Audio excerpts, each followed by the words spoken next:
Hello YouTube, this is Frank and this is Thursday, March the 19th, 2020, and this is my 10th video and my 7th topical video, and I'll continue with the coronavirus topic. Let's just see what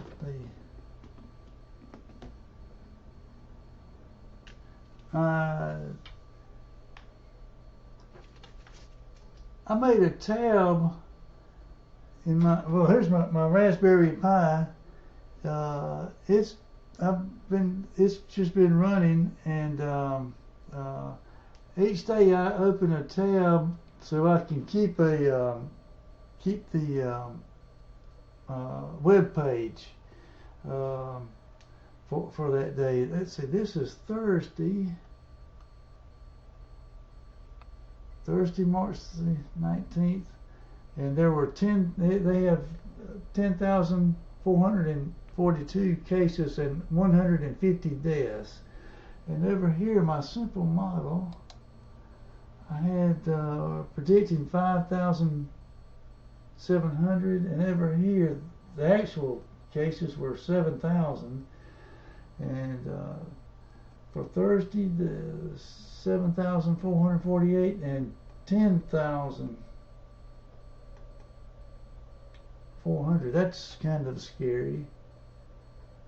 The deaths have shot up too over here on the observed. So let's see here. Now this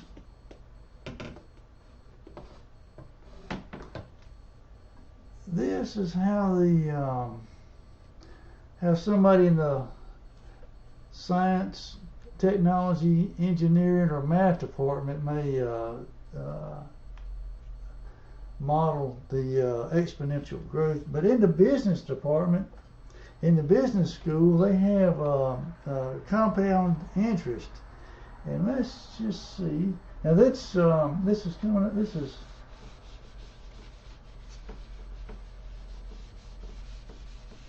let's see now.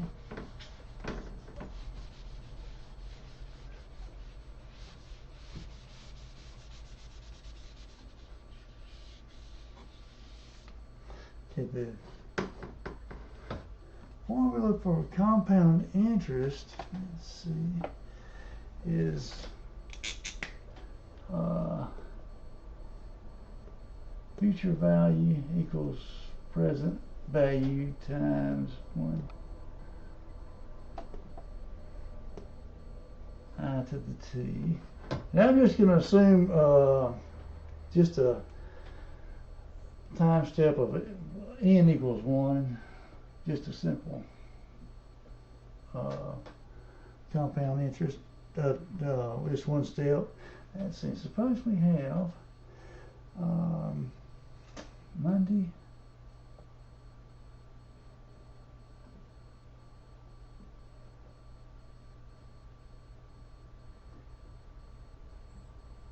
Thursday, Friday, Saturday, Sunday, and Monday. So yeah, the CDC does not update their pages on Saturday and Sunday, so we'll not have the numbers. But suppose we just have a simple example with compound interest.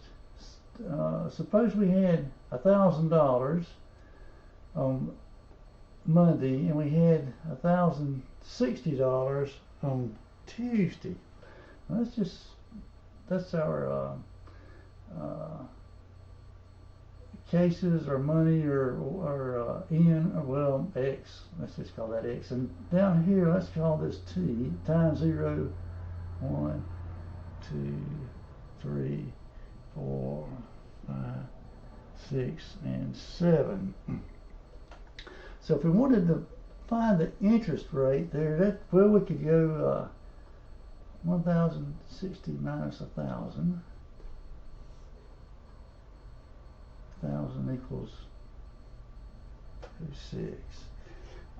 So we could just plug that in. That's future value equals present value times 1 06 to the t, or future value equals 1,000. There's our, at time 0, 1 plus. So if we plug that in, if that was 1, we get 1,060. At 2, I came up with 1, 1, 2, 3. On Wednesday, Thursday, I came up with 1, 1, 9, 1. On Friday, 2, 1262. Saturday, and like this would be predicting our numbers. Suppose we had, suppose we were trying to predict the CDC numbers. 1338, 1, 4, 1, 8, and I think 1504 for Monday.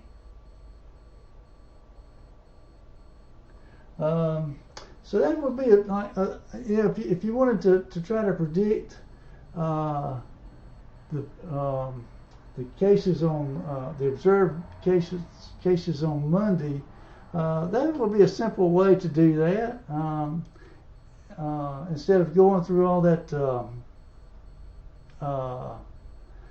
differential equations, and that might be something to try this weekend. And I'll leave it right there for this video. Thank you.